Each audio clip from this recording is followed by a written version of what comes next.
Komunikasi itu sebetulnya adalah penyampaian satu informasi kepada seseorang, pada personal maupun kepada kelompok atau antar kelompok. Itu yang dikatakan komunikasi.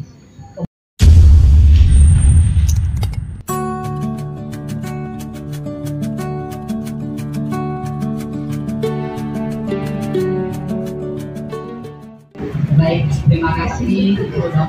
Mas.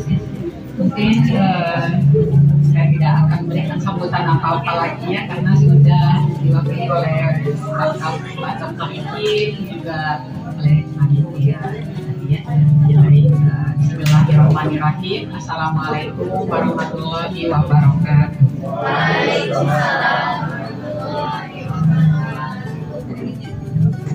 Alhamdulillahilladzi hadana li hadza wa ma kunna linahtadiya laula an hadana Allah. Asyhadu an la ilaha illallah wa asyhadu anna Muhammadan rasulullah.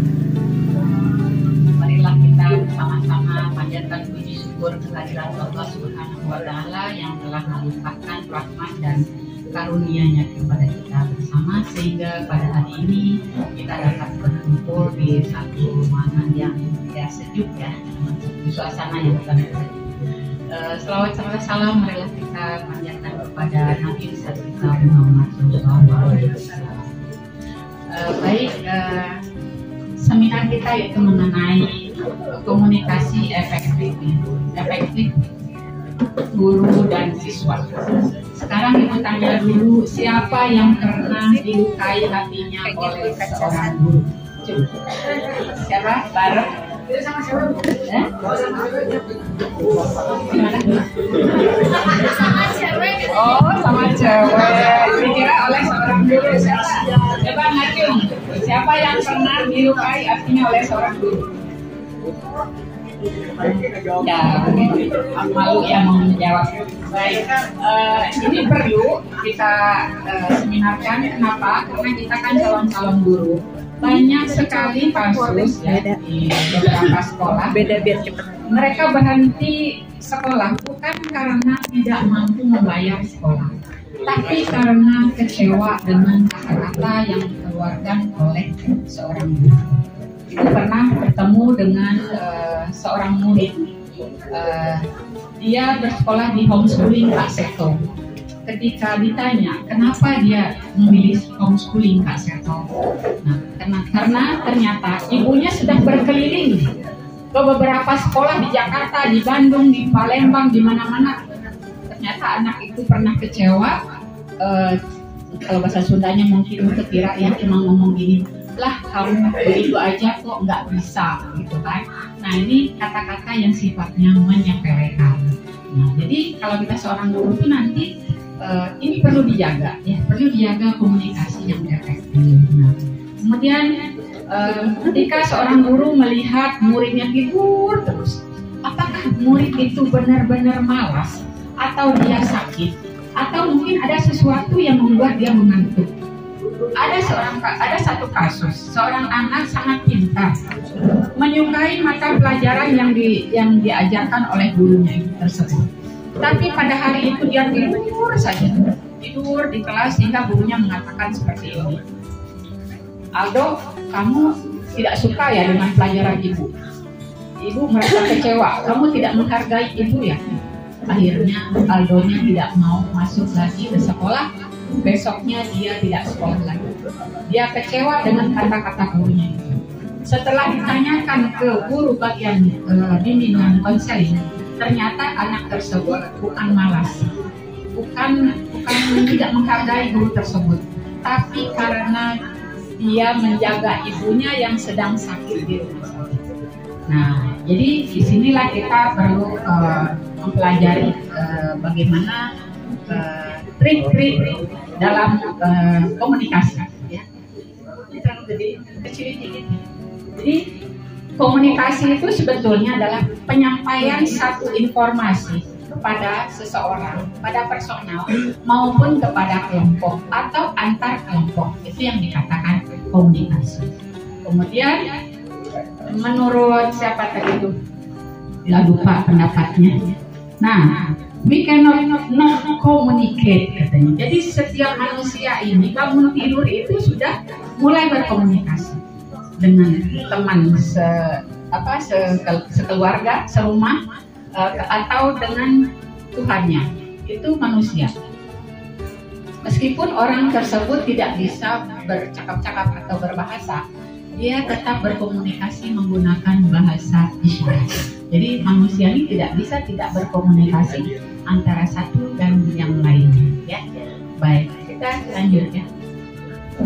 Lanjut, sekarang kita lihat prinsip-prinsip komunikasi menurut Stephen Covey. Ya, menurut Stephen Covey ini prinsip komunikasi itu ada yang namanya reach. Reach itu belum muncul. Nah, ya, reach itu R-nya adalah respect, menghargai, ya, menghargai sesama, mengapresiasi. Dari tadi kita melihat selalu saling mengapresiasi satu sama lain, ya, antara dosen dan juga kepada mahasiswa itu menghargai. Nah, jadi menghargai ini memang penting. Jadi manusia ini semuanya ingin dihargai. Kadang-kadang kita hanya tersinggung oleh hal-hal yang sepele ini, jadi hargaan pisan, gitu kan. Jadi semuanya memang ingin dihargai. Sejelek apapun, sebangor apapun, preman pun kadang-kadang kalau ngomong tuh, cina penghargaan pisan, cina gitu kan. Apa? Jadi karena manusia itu memang ingin dihargai. Ya. Yang kedua yaitu empati. Empati itu merasakan sesuatu yang dirasakan oleh orang lain. Misalnya murid kita datang terlambat, kita langsung mengatakan kamu lambat tanpa ditanya dulu, langsung dihukum, gitu kan? Nah, itu tidak baik ya. Ibu pernah menonton satu video, mungkin pernah menceritakan juga di sini, seorang siswa di India dipukul terus setiap hari oleh gurunya tanpa banyak tanya. Ternyata ketika ada guru yang lain mengatakan, saya mau mengintip anak tersebut, apa yang terjadi pada dirinya ketika dia telat. Ternyata kalau pulang sekolah selalu duluan, tapi kalau berangkat ke sekolah selalu terlambat. Ternyata baju seragam yang dia pakai itu adalah satu untuk berdua dengan kakaknya. Nah, guru tanpa bertanya dulu. Nah, disitulah kita harus merasa empati, merasakan apa yang dirasakan oleh murid kita. Termasuk kalau belum bayaran, nah ibu sering perhatikan, berarti sarapan itu dari rumah kelihatan kucel, lesu gitu. Kita juga para dosen harus memperhatikan juga ya Bu Dimas ya, jangan sampai kamu minum dulu gitu ya misalnya. Jadi jangan sampai seperti itu. Jadi kita harus memiliki rasa empati, merasakan apa yang sedang dirasakan oleh murid-murid kita gitu ya. Dan mungkin ini bukan hanya untuk murid-murid kita, tapi juga ketika kita bergaul di masyarakat ya. Nah, baik, selanjutnya yaitu reach audible, mau mendengar. Kan sering kita melihat guru, misalnya kamu jangan banyak ngomong. Saya ini adalah guru. Sering ada yang guru yang seperti itu. Saya ini guru, kamu nggak boleh ngomong apa-apa. Kamu itu siapa? Nah, artinya apa? Seorang guru tersebut tidak mau mendengarkan apa yang menjadi keluhan bagi murid tersebut. Jadi kita menjadi pendengar yang baik itu penting. Ya, kemudian ketika murid kita memberikan pendapat, kita harus mengapresiasi dulu, jangan langsung membantah. Nah, itu pengalaman di Malaysia ya, kebetulan Malaysia itu sistemnya masih hierarkinya tuh atasan bawahan.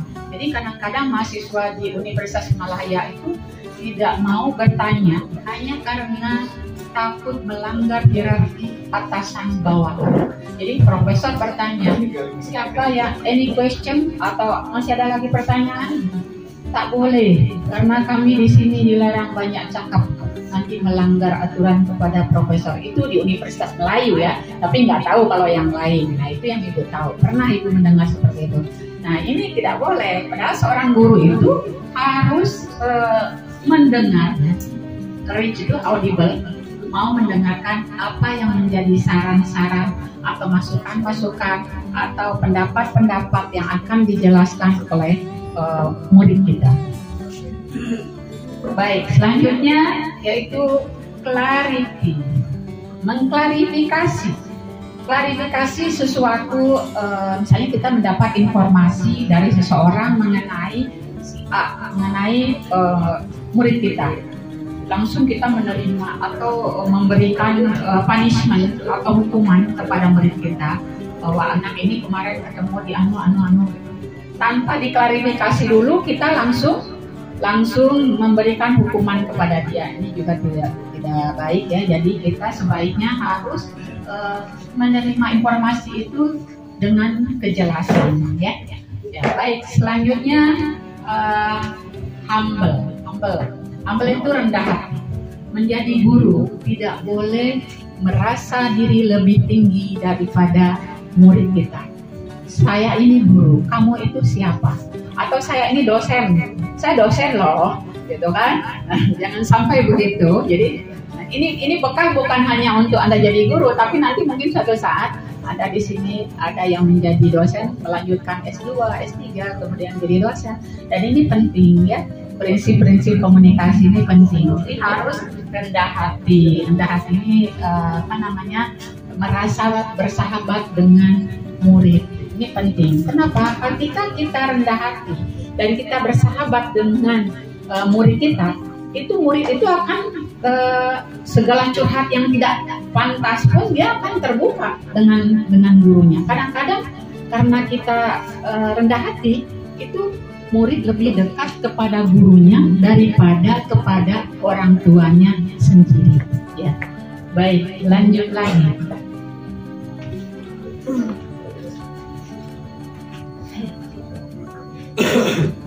Nah, baik. Sekarang komunikasi efektif itu apa? Jadi kita sampaikannya pesan atau gagasan dengan cara baik dalam konteks sosial yang baik. Jadi caranya baik, tapi isinya pun harus pantas dan patut diucapkan. Kadang-kadang ada orang mengucapkan sesuatu yang buruk, tapi caranya lemah lembut. Pernah nggak? Ya, tetap saja tidak baik. Ya, jadi itu bukan efektif. Nah, ini menurut Thomas Gage. Baik, lanjut lagi sekarang. Nah, kita lihat menurut Al-Quran. Di dalam Al-Quran seperti apa yang disebut dengan komunikasi efektif?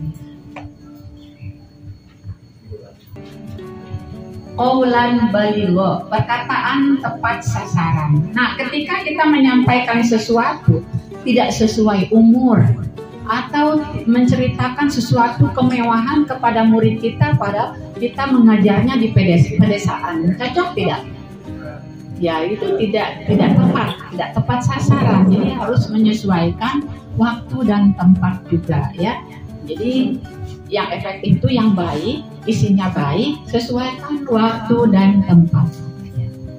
Baik, lanjut lagi. Ini qaulan baligha. Kemudian lanjut lagi, qaulan maisura, perkataan yang mudah dicerna.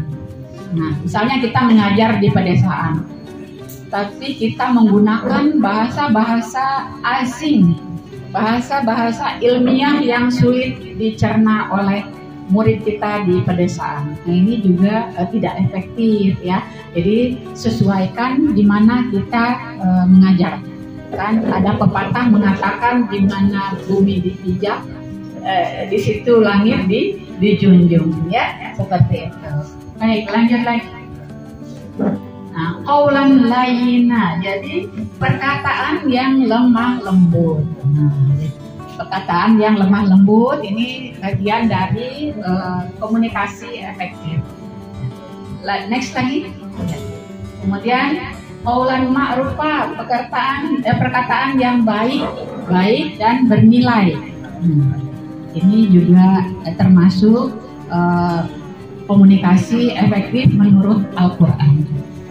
Selanjutnya, qaulan karima, yaitu perkataan yang mulia.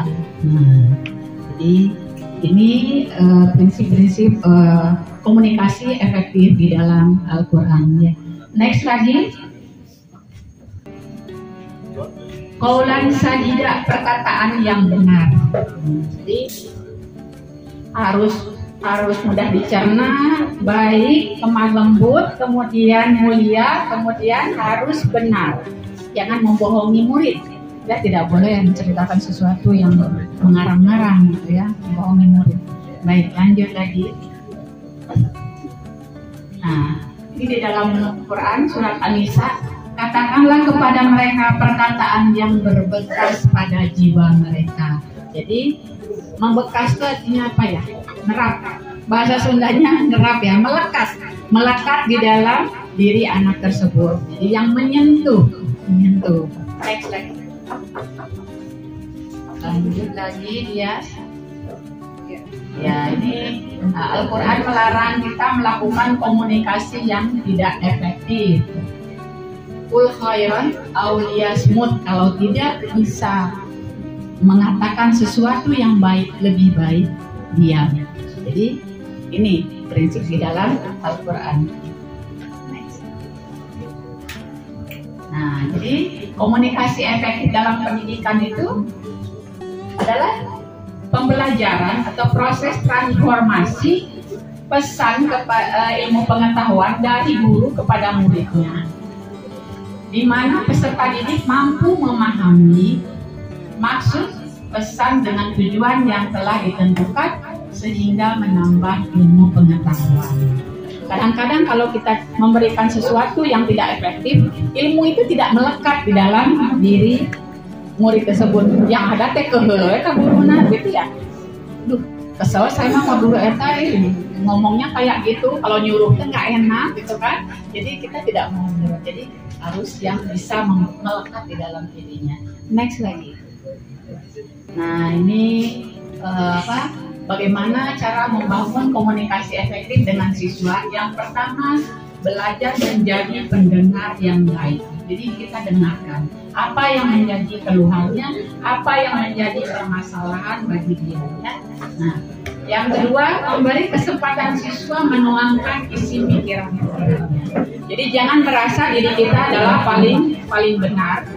Kita harus meminta pendapat siswa juga, tidak ada salahnya gitu ya. Baik, lanjut lagi. Selanjutnya yang ketiga, sejajarkan tubuh. Nah, ini ada fotonya ya, dan kontak dengan siswa ketika berbicara. Coba kira-kira ketika Anda ada guru misalnya mendekat seperti ini, perasaan itu gimana? Tegang. Takut. Ini ada guru mendekat tapi dengan perasaan apa namanya tuh? Oh, senang banget gitu ya, senang. Nah, yang Ibu lihat di Finlandia itu kenapa pendidikan disebut berhasil? Karena guru-gurunya dengan muridnya tuh sejajar duduknya sambil mengajarkan, menuntun. Begini caranya, diajarkan satu persatu. Mungkin itu kunci keberhasilan mereka, salah satunya ya. Nah, baik, yang keempat, gunakan bahasa yang positif saat berbicara dengan siswa. Jadi jangan mengeluarkan kata-kata yang tidak baik, ya. Lanjut lagi. Oh ya. Yang kelima, hindari menggunakan kata jangan. Nah, ini kepada anak usia dini mungkin ya.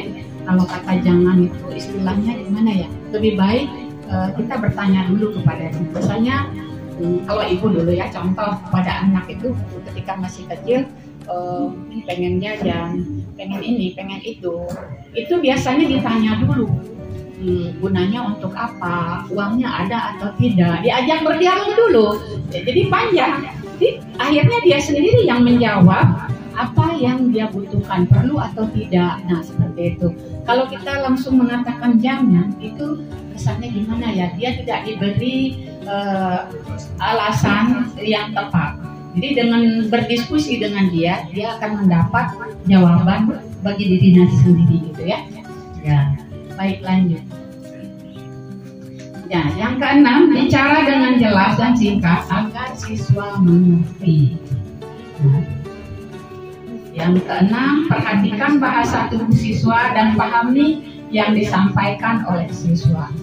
Jadi ini ada pengalaman ya, ibu punya keponakan kita tidak tahu bahwa dia itu punya kanker semenjak SD.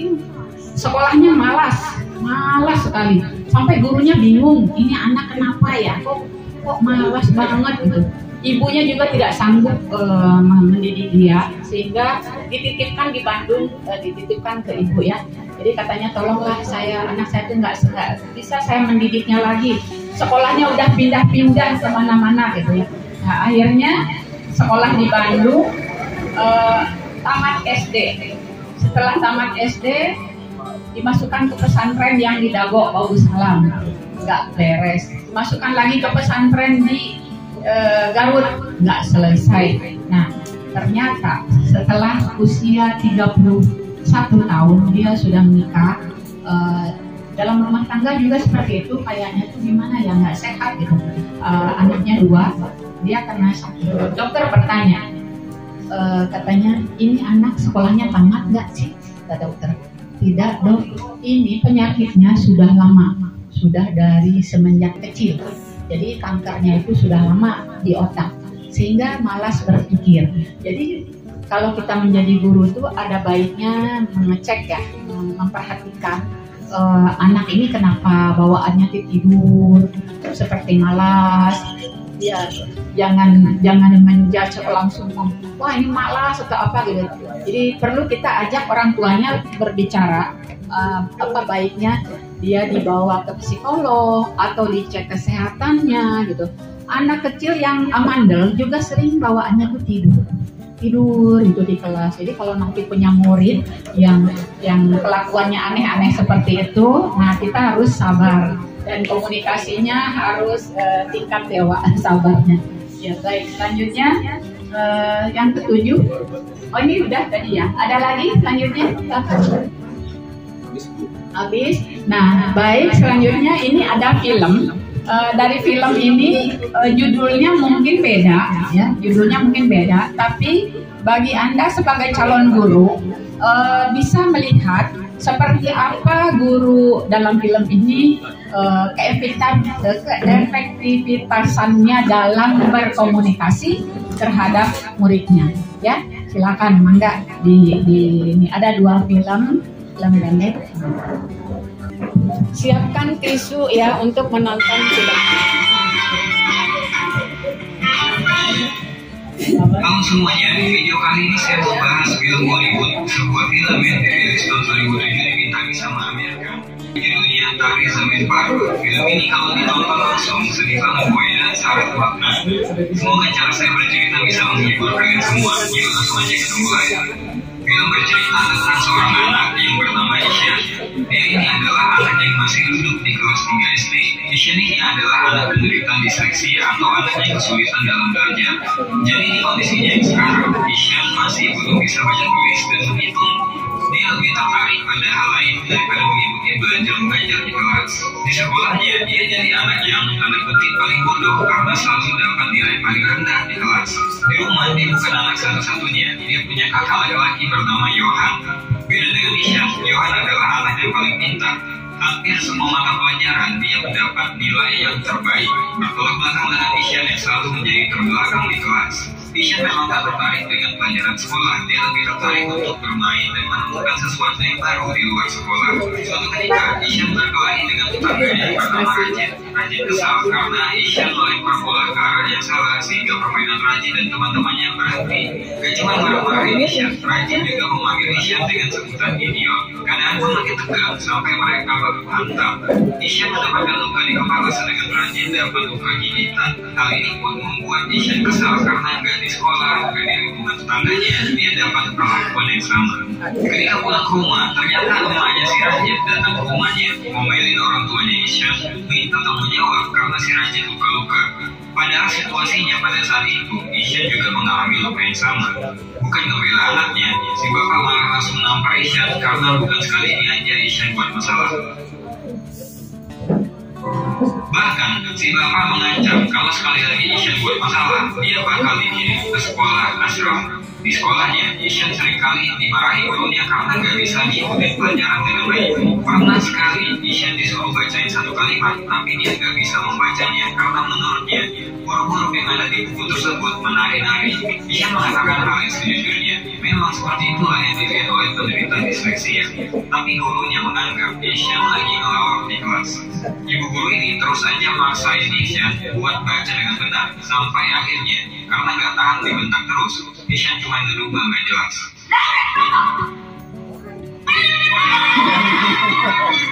Ya karena hal tersebut, Isyan pun dikeluarkan dari kelas. Karena Isyan anak yang tanda kutip berbeda dari anak yang biasanya, dia pun kerap dibully oleh anak-anak di sekolah, bahkan teman-teman sekelasnya. Setelah jam pertama, dia memilih bolos pada hari itu dan pergi berkeliaran di jalan, melihat sekitar, pergi kemanapun dia mau, melihat apapun yang dia suka. Di rumah, Isyan memang menunjukkan ketertarikannya pada seni dan dunia hewan. Dia juga suka melukis, menggambar, dan bermain. Pada malam hari, dia bercerita ke kakaknya kalau dia bolos sekolah pada hari itu dan dia gak takut sama sekali. Bahkan itu menjadi pengalaman baru buat dia. Dia pun meminta bantuan kakaknya untuk menuliskan keterangan absen palsu karena dia bolos pada hari itu. Keesokan paginya di sekolah, gurunya mengadakan ujian matematika dadakan yang membuat Isyan pusing bukan main. Baca aja nggak bisa, tulis juga enggak, hitung apa lagi. Jadi dia mencoba untuk mengerjakan soal matematika dengan imajinasinya. Isyan pun berhasil menjawab soal nomor 1, tapi imajinasinya untuk satu soal tadi ternyata ngabisin waktu yang lama banget. Sampai waktunya habis, dia cuma bisa jawab satu soal. Udah gitu jawabannya salah. Pada hari yang lain ketika di rumah, dia ketahuan bolos karena bapaknya menemukan surat izin palsu yang Isyan gunakan ketika dia bolos. Dia pun dapat amukan lagi dari si bapak. Bahkan di sekolah, mereka dipanggil oleh kepala sekolah dan guru-guru Isyan. Para guru menjelaskan kepada si bapak dan si ibu betapa bodohnya Isyan ketika belajar di kelas. Kepala sekolahnya pun menyarankan untuk memindahkan Isyan ke sekolah yang lain. Karena Isyan saat ini udah 1 kali gak naik kelas, jadi gak mungkin gak naik lagi untuk kedua kalinya. Akhirnya, terpaksa si bapak berencana mindahin Isyan ke sekolah asrama. Walaupun Isyan berusaha untuk menolak hal tersebut dan berjanji akan belajar lebih giat lagi, tapi sia-sia saja karena dia tetap akan dipindahkan ke sana. Mereka sekeluarga pun mengantarkan Isyan ke sekolah sekaligus tempat tinggal barunya. Dengan berat hati, si ibu melepas anak bungsunya untuk hidup sendiri di sekolah asrama. Isyan pun memulai hidup barunya di sana. Karena belum bisa beradaptasi, Isyan henti-hentinya melamun dan menangis seakan gak percaya dia hidup jauh dari keluarganya. Apalagi dia menganggap bahwa nasib yang dia alami saat ini adalah bentuk hukuman dari orang tuanya karena kenakalan yang dia buat. Di sekolah barunya itu pun Isyan tetap mendapatkan bulian. Dia masih aja dimarahi gurunya karena dia gak bisa belajar seperti anak pada umumnya. Gak ada yang paham sama Isyan yang memang menderita disleksia. Di asrama ini, dia seperti terpenjara di dalam sebuah lingkungan yang gak mendukung. Setiap hari, Isyan hidup dengan bulian dan kemarahan. Apalagi, keadaan udah berbeda dengan yang dulu. Saat ini, kehadiran ibu dan kakak laki-lakinya yang biasanya memberikan kasih sayang padanya udah gak ada. Hal itu pun membuat Isyan stres dan merasa tertekan. Kunjungan orang tua setiap hari Sabtu dan Minggu pun gak mengobati kemarahan Isyan pada nasibnya yang kerap dipanggil bodoh dan idiot. Pada suatu hari, sekolah kedatangan guru kesenian baru bernama Pak Nikung. Kehadiran guru ganteng ini membawa aura yang berbeda untuk sekolah ini. Metode mengajarnya sangat asik dan fun. Baru hari pertama aja, dia langsung dekat dengan murid barunya. Tapi tetap aja, Isyan belum lepas dari stres yang dialami selama tinggal di asrama. Sehingga waktu Isyan lebih banyak diisi dengan merenung dan melamun. Ditambah lagi ketika ibunya menelpon dan mengabari kalau mereka gak bisa datang pada hari Sabtu nanti karena menghadiri pertandingan final tenis yang kakaknya ikuti. Hal itu membuat dia sedih dan gak ngomong satu kata pun. Pada suatu hari, Pak Nikung melihat Isyan di depan kelas. Mengamati Isyan yang selalu terlihat ketakutan dan tertekan, dia pun menanyakannya pada teman sebangku Isyan, yaitu Rajan. Rajan pun bercerita kalau Isyan adalah anak baru yang ingin pulang ke rumah. Dia juga menceritakan kepada Pak Nikung kalau Isyan selalu dihukum karena gak bisa ngikutin pelajaran. Jadi Pak Nikung berinisiatif mencari buku tugas Isyan dan akhirnya mengetahui bahwa Isyan adalah anak yang memang punya kesulitan dalam belajar atau disleksi. Pak Nikung ini adalah guru yang memang memahami anak-anak karena dia juga mengajar di sekolah luar biasa, tempat anak-anak kurang beruntung, di mana dia di sana sudah terbiasa menghadirkan keceriaan untuk anak-anak. Dan untuk membantu Isyan dalam keterpurukannya dan juga untuk lebih memahami Isyan, Pak Nikum pergi ke rumah orang tua Isyan dan bertanya semua hal tentang Isyan. Dari sana si ibu menjelaskan kepada Pak Nikum bahwa Isyan sangat mencintai dunia seni seperti melukis. Mengingat Isyan yang selalu tertekan di sekolah, Pak Nikum pun menanyakan kepada orang tua Isyan, kenapa Isyan sampai dikirim ke sekolah asrama. Ayahnya hanya menyebutkan keluhan-keluhan yang dia rasakan selama menghadapi Isyan. Dia katakan kalau Isyan nakal lah, malas belajar lah, sering buat masalah, dan lain-lain. Pak Nikum pun mencoba memberikan penjelasan bahwa Isyan mengalami disleksia. Pak Nikum juga memperlihatkan pola kesalahan yang sama yang Isyan lakukan ketika menulis sebuah kata atau kalimat. Pak Nikum menjelaskan bahwa Isyan sebenarnya cuma butuh support dan butuh waktu. Namun si bapak malah gak terima dan tetap menganggap Isyan adalah anak yang malas untuk belajar dan membandingkan Isyan dengan kakaknya yang selalu juara kelas. Padahal, Pak Nikum udah ngasih tahu kalau Isyan lebih menonjol di bidang seni seperti melukis dan dia punya bakat yang luar biasa di sana. Tapi si bapak menganggap dengan kemampuan melukisnya, Isyan gak akan bisa bersaing di dunia luar. Mengirim Isyan ke sekolah asrama adalah solusi terbaik karena gak ada alternatif lain. Mendengar hal tersebut pun, Pak Nikum jadi kesal karena si bapak hanya memandang dunia luar sebagai arena kompetisi. Ketika Pak Nikum pulang, si ibu pun menangis memikirkan kata-kata Pak Nikum yang mungkin ada benarnya juga. Keesokan paginya, ketika di sekolah, Pak Nikum menceritakan sebuah kisah tentang anak yang gak bisa baca tulis, tentang anak yang melihat huruf dan angka menari-nari seperti orang yang berdisku. Bahkan ketika dia gak lulus, semua orang menertawakannya. Kemudian suatu hari, anak itu mengguncang dunia dengan teori yang dia publikasikan. Siapakah dia? Tanya Pak Nikum kepada anak-anak. Isyan pun memasang wajah tegang, takut kalau guru ini akan membuli kekurangannya lagi dan akhirnya menjadi bahan tertawaan teman sekelasnya. Namun ketika Pak Nikum menunjukkan foto Albert Einstein, Isyan pun kaget. Ternyata yang lagi Pak Nikum ceritain adalah orang-orang jenius. Selain Albert Einstein, Pak Nikum juga menceritakan tentang Leonardo da Vinci, seorang desainer dan seniman terkenal di dunia. Pak Nikum juga menceritakan orang populer lainnya, seperti Pablo Picasso, Agatha Christie, Walt Disney, Thomas Alva Edison, yang semuanya punya persamaan, yaitu mengalami disleksia yang masih kecil. Setelah kelas selesai, Pak Nikum pun ngomong babatan dengan Isyan. Lalu ternyata ketika Pak Nikum masih kecil, dia mengalami disleksia yang sama seperti Isyan. Pelajaran Pak Nikum hari ini membuat Isyan kembali bergairah untuk menjalani hari-harinya di asrama. Hanya di pelajaran Pak Nikum lah dia bisa mengekspresikan dirinya, berkarya sesuai pikirannya, dan mendapatkan apresiasi. Pak Nikum pun sampai menemui kepala sekolah khusus untuk membicarakan tentang Isyan. Kepala sekolah bilang bahwa banyak guru yang mengeluhkan tentang Isyan dan kayaknya Isyan lebih cocok disekolahkan di tempat yang khusus seperti sekolah luar biasa. Tapi Pak Nikum langsung bilang kalau Isyan adalah anak yang punya kecerdasan di atas rata-rata dan berhak untuk berada di sekolah yang normal. Anak-anak seperti Isyan hanya butuh bimbingan dan perhatian lebih. Kepala sekolah pun bilang gak mungkin para guru mau mengurus satu anak dari 40 anak dalam satu kelas. Pak Nikum pun berkata untuk pelajaran lain mungkin bisa diabaikan apapun hasilnya, karena setiap anak pasti akan punya bakat utama. Kemudian Pak Nikum menunjukkan lukisan yang dibuat oleh Isyan dan mengusulkan kalau masalah tulis-menulis dan mengijab mungkin bisa menyusul. Sebagai solusi, Isyan bisa dites secara lisan, karena secara lisan ataupun tertulis, pengetahuan tetaplah pengetahuan, dan Pak Nikum akan meluangkan waktunya untuk mengajari baca tulis kepada Isyan secara privat. Kepala sekolah pun setuju untuk memberikan kesempatan ini. Isyan pun akhirnya dapat guru yang cocok, yang mengerti cara mengajari anak disleksia seperti dirinya. Isyan pun mendapatkan metode pengajaran yang berbeda. Dia pun lebih bersemangat dalam belajar, karena bukan kemarahan yang dia dapatkan, tapi keramahan Pak Nikum yang membantunya dalam mengajar ketertinggalan. Berkat Pak Nikum, kemampuan baca tulisnya pun meningkat dari waktu ke waktu. Suatu hari ketika lagi ngajar, Pak Nikum kedatangan bapaknya Isyan yang kebetulan lewat karena ada bisnis. Maksud si bapak capek-capek nemuin Pak Nikum cuma mau bilang kalau dia dan istrinya udah baca semua artikel tentang disleksia di internet. Hal itu cuma mau nunjukin ke Pak Nikum kalau mereka perhatian sama Isyan. Ternyata si bapak nggak menangkap maksud dari Pak Nikum waktu nyeramahin dia di rumahnya. Pak Nikum langsung ngasih balasan telak bahwa kalau mau ngasih anak perhatian nggak cukup dengan cara kayak gitu. Anak kayak Isyan juga butuh support. Anak kayak Isyan butuh figur orang tua yang selalu bilang sayang kepada anaknya apapun yang terjadi. Anak ayah Isyan butuh figur seorang ayah yang siap melindunginya kalau terjadi apa-apa sama dia.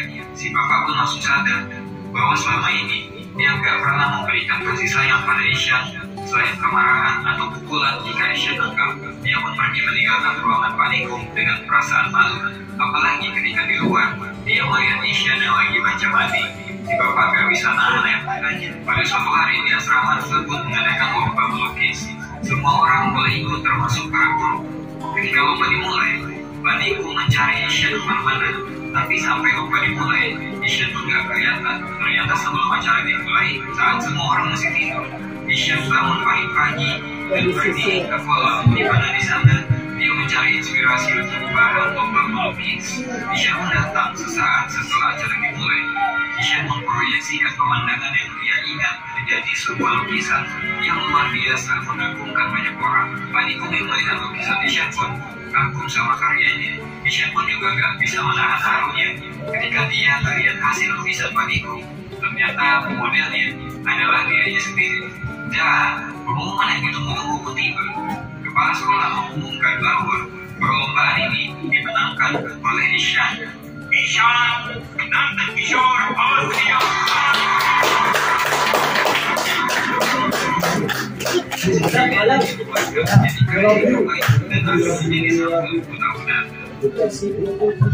Ketika orang tua Isyan datang saat menyerahkan, kepala sekolahnya sendiri yang langsung memberikan pengetahuan tersebut dan mengabarkan jika Isyan adalah anak yang spesial dan sekolah itu beruntung memiliki anak murid seperti dia. Orang tua ini juga senang bukan main ketika para guru memberikan laporan kemajuan Isyan di beberapa mata pelajaran, khususnya di bidang kesenian. Melihat Isyan yang kembali bersemangat, ayahnya pun akhirnya nangis juga dan berterima kasih kepada Pak Nikung karena sudah membimbing Isyan sampai punya kemajuan. Isyan yang punya gaya rambut kayak Pak Nikung pun berpisah dan akan kembali lagi ke sekolah setelah liburan. Pesan film ini kuat banget untuk menunjukkan bahwa memang benar kalau kita mengajari seekor ikan untuk memanjat pohon, maka dia akan menganggap dirinya bodoh seumur hidupnya. Setiap anak memang punya bakat yang unik dan gak mungkin sama dengan anak yang lain. Semoga kita nanti bisa menjadi orang tua yang bijak yang bisa mendukung apapun yang ada kita senangi. Itu aja buat video kali ini. Kalau suka dengan konten kayak ini silahkan subscribe dan share. Saya bisa Putra. Ya, baik, dari film tadi sebuah film yang sangat menginspirasi ya, walaupun itu masalah disleksia, tapi pesan yang disampaikannya adalah pendidikan itu butuh proses, butuh waktu. Jadi tidak bisa dengan kata-kata kasar, dengan gesa-gerusu ya, tergesa-gesa, instan itu tidak bisa. Jadi butuh proses dan butuh pendekatan dari hati ke hati. Tadi kan Anda bisa melihat bagaimana komunikasi dengan Isyan, Pak Nikung dengan Isyan itu badannya direndahkan ya, jadi agak memukul, disejajarkan. Jadi tidak begini gitu. Kalau bapaknya kan begini gitu. Jadi tidak ada yang berhasil pendidikan dengan kekerasan. Itu pesan saya. Jadi baik, terima kasih. Silakan Anda rangkum seminar ini, kemudian juga film yang tadi. Sebetulnya masih ada satu film lagi. Apa mau ikutan juga? Bagaimana? Udah, terus satu lagi. Satu lagi. Ya, satu lagi Bu. Oke, silakan.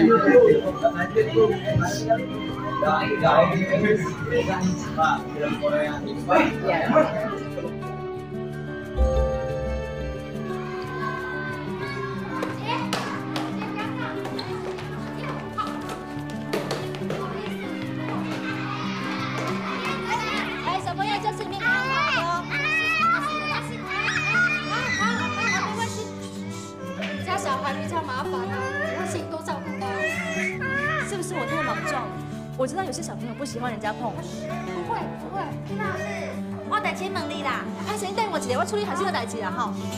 对不起，拍谁了？我就带回去做好。你们先回位置上坐。走。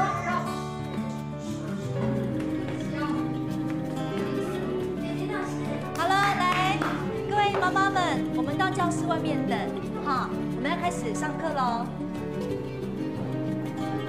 好，谢谢。妈妈在外面等哦，哈，小朋友不用害怕，妈妈在外面看你们，谢谢哈。这是子杰的妈妈。你不用担心，我们要对小朋友有信心，好不好？来，你去外面等，谢谢。来，妈妈好。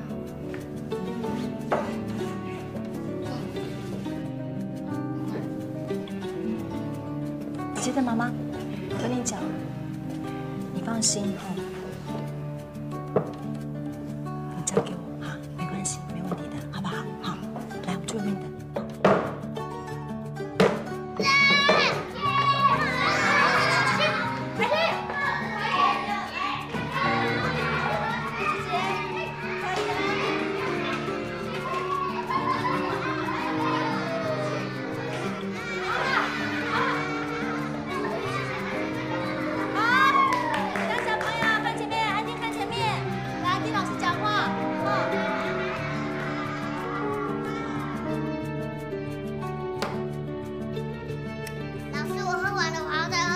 你到前面来到。张子杰，干嘛放我啦？有没有怎么样？老师，我的果汁都洒出来了。张子杰，你这样很讨厌呢，每次都撞人家。我哪有每次啊？就有张子杰，你每次都很急，会挤人家。我也被你挤过很多次了。我哪有？好了，子杰好了，先不说话了。来，第二，你先坐下。 老师知道你不是故意的，可是你刚刚撞到同轩跟秀如啦，是不是应该跟他们说对不起？对不起。对不起是这样讲的吗？再次。对不起。好，那你们应该说什么？没关系。你看这样不是很好吗？好，回位置上坐。来，子杰，小心哦，子杰，我们再来一次。来，老师倒果汁给你喝。 等一下，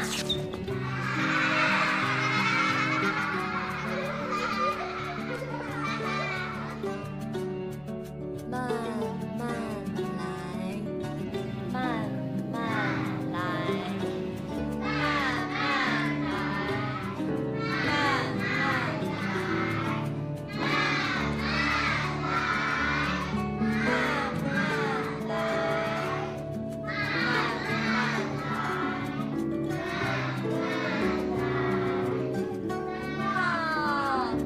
慢掌声鼓励好不好？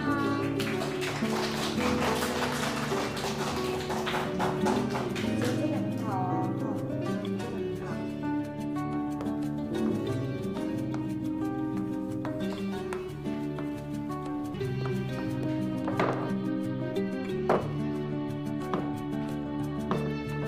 喂，好吵哦！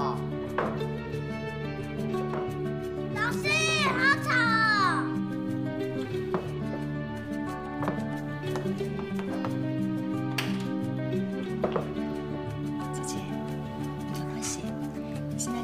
回去就不用写了。老师，我肚子痛。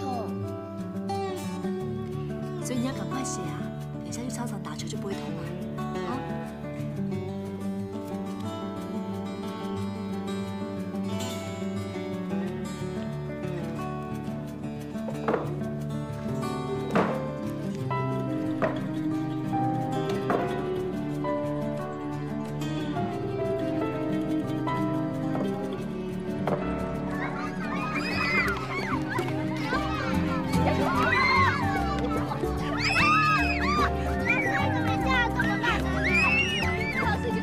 地球。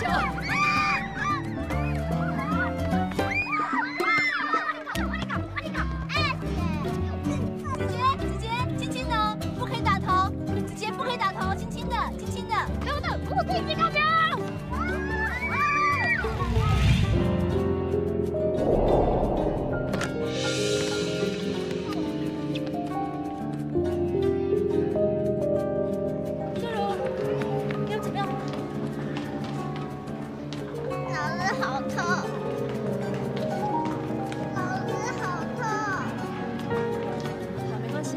小米，把他扶起来，我们要去保健室。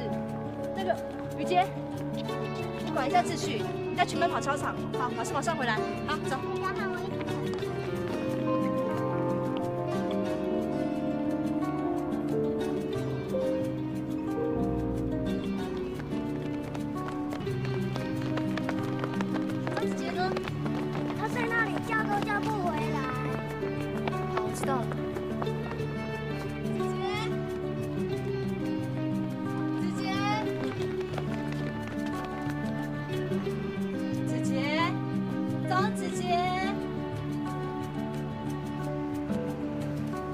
杰，老师刚刚不是有跟你讲吗？球要轻轻丢，你这样把球丢到人家脸上很危险，你知不知道？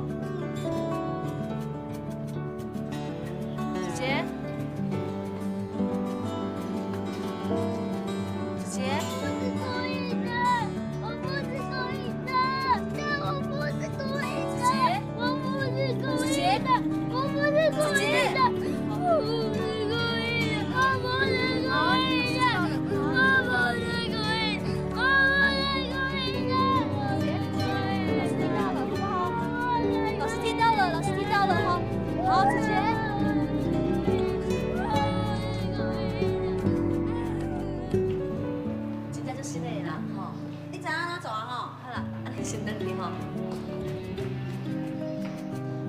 林老师，怎么吗？林老师，对不起啊，我们家子杰又怕你被别人家长骂。张妈妈，我其实没有这么在意被其他家长不谅解，我比较担心的是自己的状况。我们家子杰怎么了吗？你先不要着急。 我说担心他的状况是，我记得你上次跟我讲说，你带他去看医生，你后来有去吗？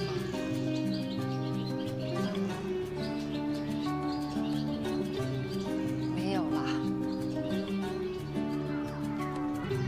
我没有要责怪自己的意思啦，因为我观察他的状况，我觉得他有必要接受一些专业的治疗。我是听你上次说。 也有医生建议他去看专门科，所以我才想说，老师，子杰就是比较好动，男生嘛，就没有一颗是安静的下来。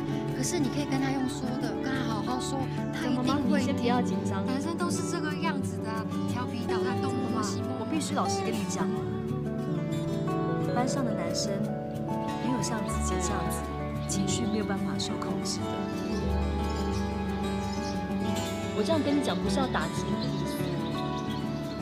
是希望你能够了解子杰在团体生活中他遇到什么问题，所以我才想说了解一下自己的家庭状况。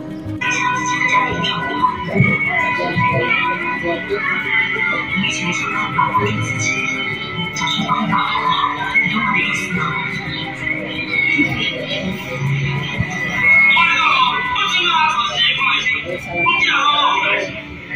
林老师讲吼，伊伫学校安尼表现实在是太去看医生啦。子杰，我明仔就来个文章了。你嘛安尼啦？子杰，我情绪慢慢下，我明仔来找去。你嘛安尼啦？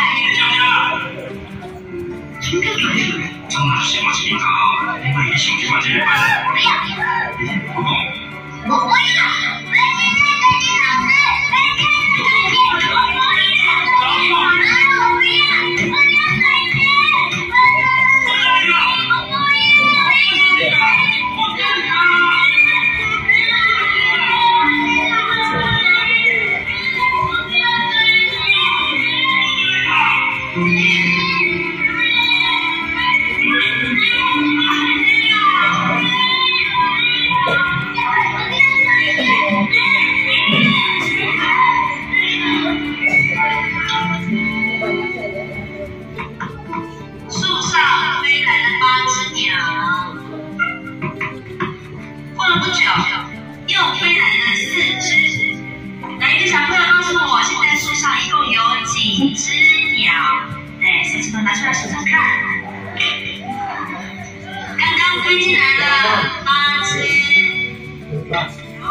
不要过得勇敢一点哦，哈。晨晨，你对王丽的把件事给故事阿姨看一下。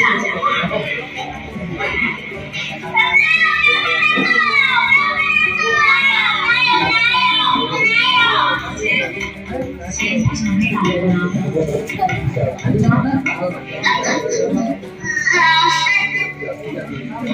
不是我，真的不是我是打人的。好，老师相信你是故意要打人的。可是老师现在想要帮助你，我们面对这个不专心的毛病，好不好？林正恒，你跟张子杰交换位置。一静，等一下你跟子杰坐旁边啊。老师，张子杰很接人，我们要他坐。老师，我不要坐，我帮我看看。老师，我也不要坐张子杰的旁边。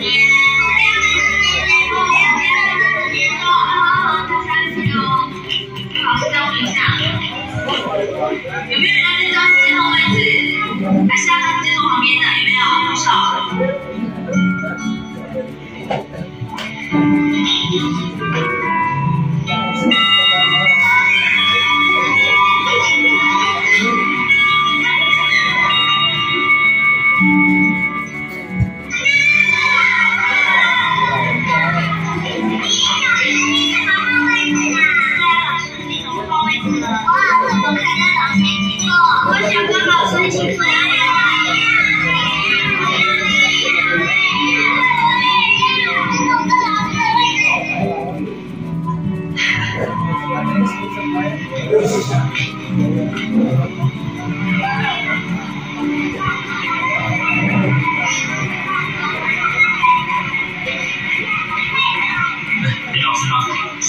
是张小达吗？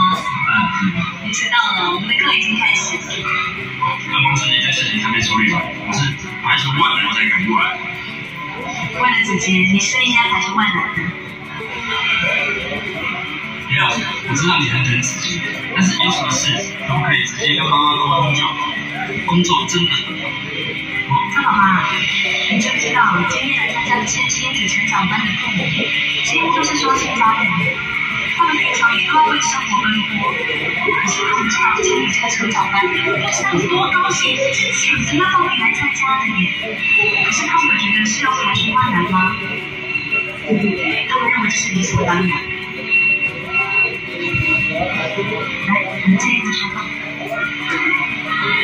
张妈妈，我知道你工作很忙，可是呢，我们做父母的再忙都不能够把责任跟压力全部让一个人去承担。我们今天的讲题呢是家庭分工，其乐融融。讲的不光是谁去赚钱，谁负责做家事，还有包括教育跟支持，这些都是需要全家人一起去同心协力的。我知道，可是我们家就是这样，我呢就负责工作赚钱，那我太太呢就负责小孩跟家里面，这个压力是不在的。可是当你的小孩非常障碍，他需要协助的时候，你就不可以拿这些然后借口，把责任跟压力让你太太一个人去承担吗？张妈妈，你知不知道子杰还有情绪管理跟注意力不集中的问题？你知不知道子杰原本在班上人缘很差，没有人要跟他玩，功课写得一塌糊涂，上课几乎没有办法专心听讲。都是因为太太细心陪在自己旁边，跟我一起推找方法，还有全班同学愿意积极的配合，才让自己从以前的状况进步到现在这样。可是我要问一个很残忍的问题，张爸爸，在自己辛苦的这段时间里面，你在哪？张先生，如果你不改变你的态度，用行动去支持你太太跟自己，而是让他们的心一直不断的受伤下去，总有一天你会失去他。那老师刚才说的，你努力赚钱去维持这个家，对你还有什么意义？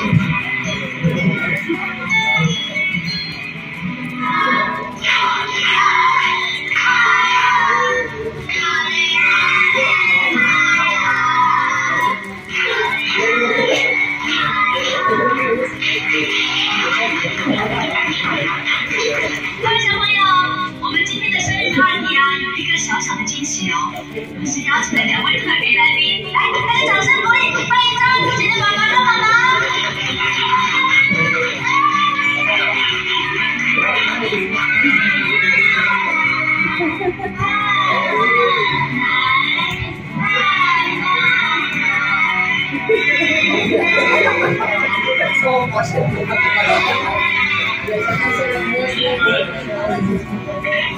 谢谢老师们同学。各位小朋友，明天是叶注意老师的电脑。今天呢，我们除了邀请自己的爸爸跟妈妈来之外，我们班上同学呢，为了鼓励自己这个学期进步好多哦，所以啊，我们帮自己准备了一个很特别的生日礼物哦。自己，你想要吗？要！有准备礼物的同学到这边来。